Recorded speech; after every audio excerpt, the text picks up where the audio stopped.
If you'd like to start growing some of your own foods but don't have the benefits of the space that we've got, this video is for you. I'm going to show you 3 foods that you can grow with very limited space.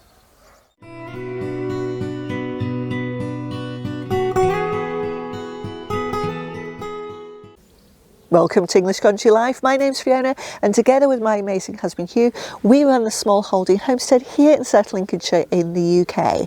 And we try and grow as much of our own food as possible, but we didn't start off on this large small holding. We started in suburbia, and we had to learn how to grow our own food.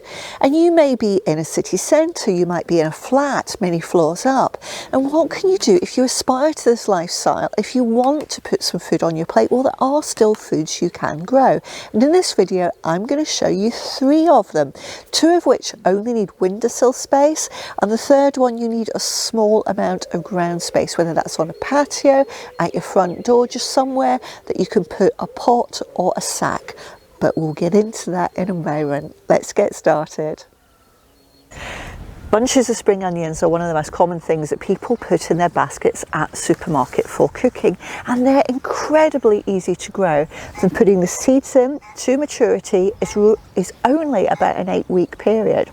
So we're growing these in a really large pot, but you don't need to. If you want to have 1 bunch of onions each week, sow a pot about this size once a week, and then harvest at 8 weeks old, and you'll have spring onions on the go all the way around. So all you need is 8 of these, sow them once a week, and on the 8th week harvest, start the process again.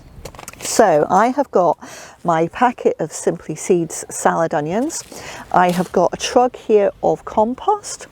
I've got my little pots, and I've got a green tray to put the pots in, which just means when I water them, water isn't spilling everywhere.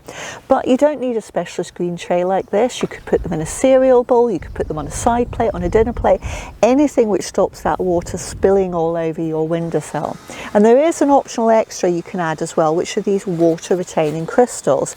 Now these just mean that you don't have to water as much, because when you do add water, these gel crystals soak everything up, they expand, and then your plants can actually access that water for much longer.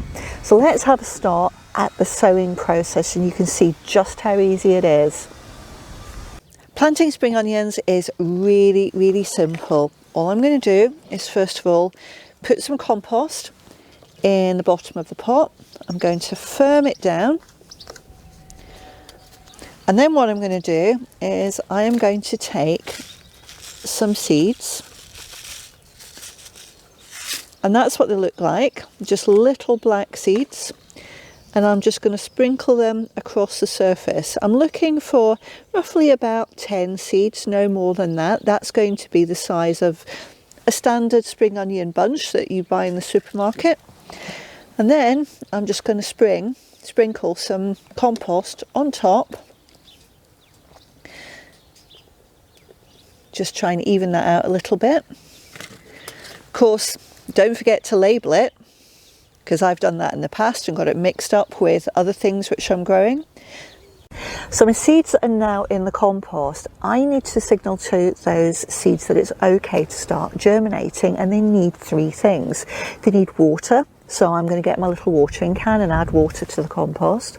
They need light, so I'm going to pop them, for us, in the greenhouse, but you can pop them on a sunny windowsill in one of your heated rooms. And that's the 3rd thing that they need, is warmth. Now our greenhouse is going to give them lots and lots of warmth with radiated heat from the sun. But if you've got them in one of your standard heated rooms, in one of the rooms that you normally live in, that's enough heat for them to signal that they need to start growing. And you'll see spring onions start to sprout through between 7 to 14 days time. And then in 8 weeks, you are going to have bunches of spring onions that you can harvest for food. Now if you have a bunch of spring onions that you cook with or put in your salads once a week, plant another pot every single week and just keep the process going, and at the 8-week point harvest and go through the cycle again, and you will replace all of those spring onions in your shopping basket with very little effort.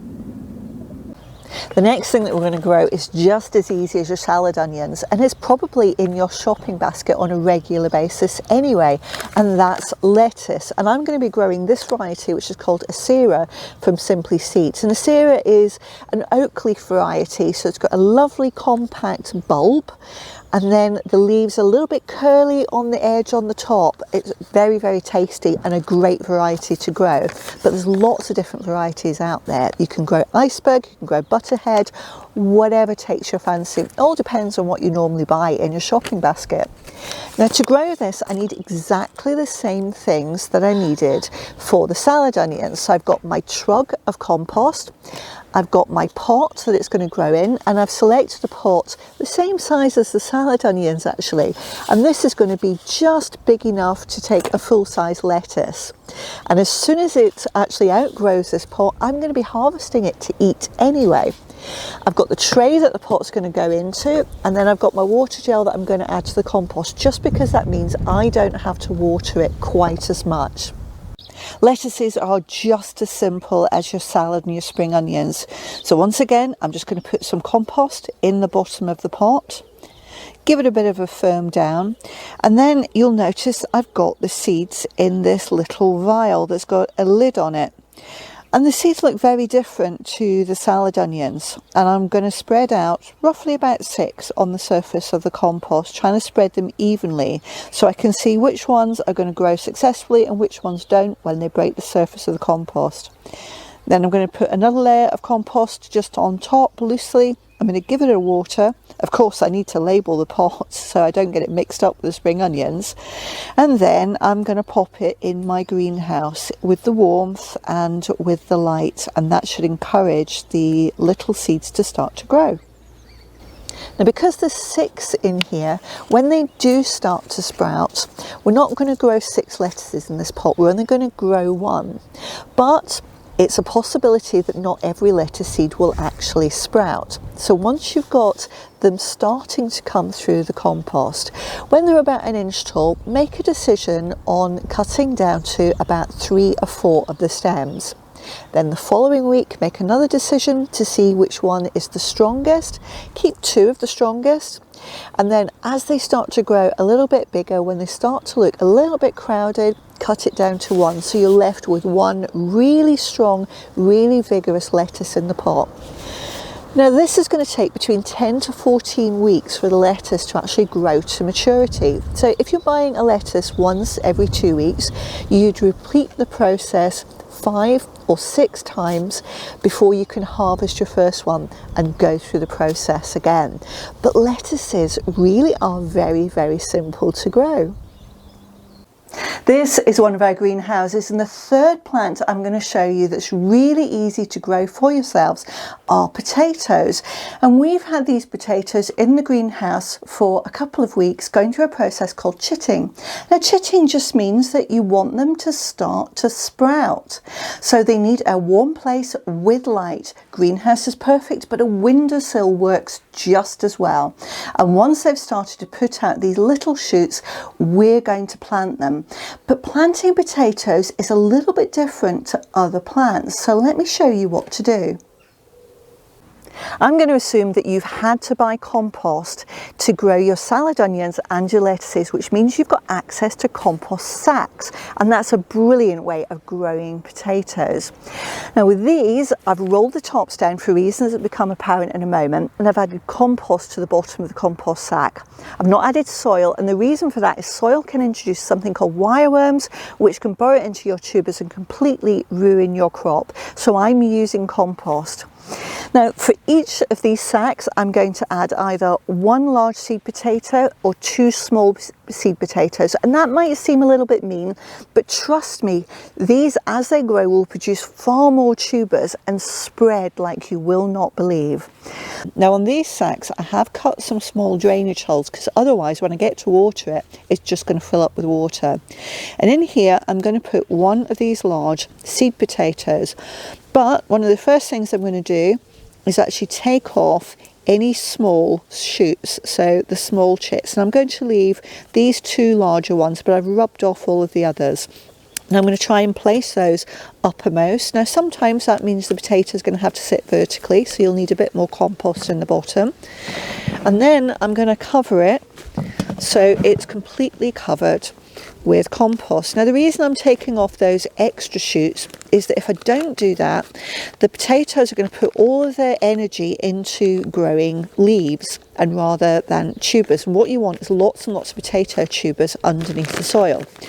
Now I'm just going to unfurl that a little bit, because when I come to water it, I don't want all the water spilling over the sides. I want it to be in there, draining through the compost and actually signalling to that potato that it's time to grow.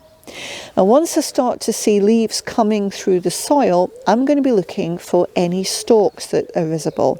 And at that point, I'm going to unfurl the sack a little bit more and add more compost so that the leaves are visible but the stalks aren't. That's a process called earthing up. And you do that because as the tubers form, they're going to get very crowded and pushed towards the surface. And if they do break the surface of the compost, what's going to happen then is they're going to turn green as they're exposed to the light.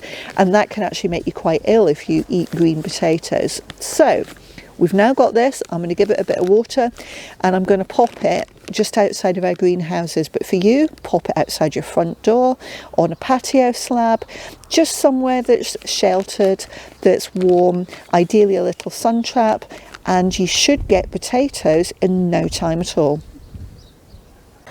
And the other advantage of the compost sack is that you just score down the front with a Stanley knife when you want to harvest, and all of those potatoes will just cascade out. Such an easy way to harvest.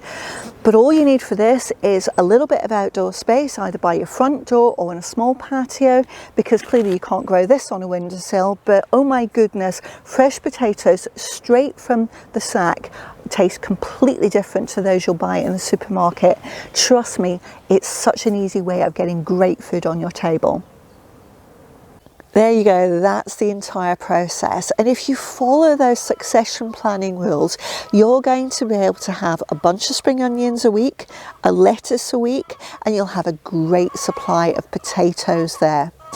Now, if you have liked this content, take a moment and give us a thumbs up down below. If you're not already a subscriber, hit the subscribe button and that bell icon and you'll get to know every time a brand new video goes live, and that service is completely free.